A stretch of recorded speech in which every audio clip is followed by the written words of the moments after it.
இயேசுவுக்குள் பிரியமான என் அன்பு சகோதர சகோதரிகளே, இன்று நாங்கள் புனித வெள்ளியிலே இணைந்திருக்கிறோம்.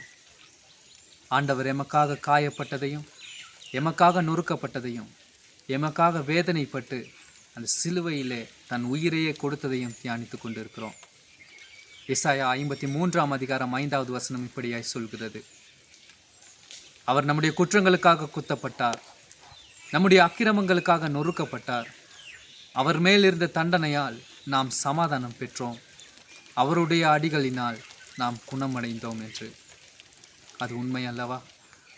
ஆண்டவர் காயப்பட்டதும் ஆண்டவர் நொறுக்கப்பட்டதும் தன் வாழ்வையே தியாகம் செய்ததும் அவருடைய குடும்பத்துக்காகவும் அவருக்காகவும் அல்ல, மாறாக எனக்காகவும் உங்களுக்காகவுமே, இந்த முழு உலகுக்காகவுமே. அதை நாங்கள் உணர்ந்தவர்களாய் இருக்கிறோமா என்று சிந்தித்து பார்ப்போம். முகப்புத்தகத்திலே ஒரு வாசகத்தை கண்டேன். அதிலே கூறப்பட்டிருந்தது: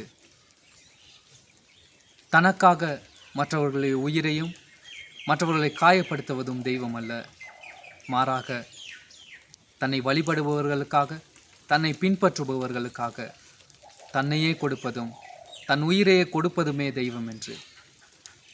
ஆமன் பார்ந்தவர்களே, அது நம் ஆண்டவர் இயேசு அல்லவா? அவரே உண்மையுள்ள தெய்வம். நமக்காகவும் இந்த முழு உலகுக்காகவும் தன்னையே அர்ப்பணித்த தெய்வம். இதை நாங்கள் உணர்ந்தவர்களாக இருக்கிறோமா என்று சிந்தித்து பார்ப்போம்.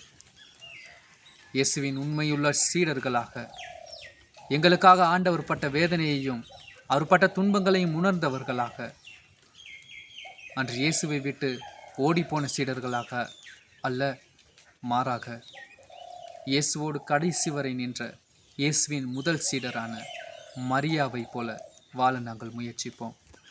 இயேசுவின் உண்மை சீடர்களாக கடைசி நேரத்தில் இயேசுவோடு இருந்த யோவானை போலவும் மக்தலா மரியாவை போலவும் வாழ நாங்கள் முயற்சி எடுப்போம்.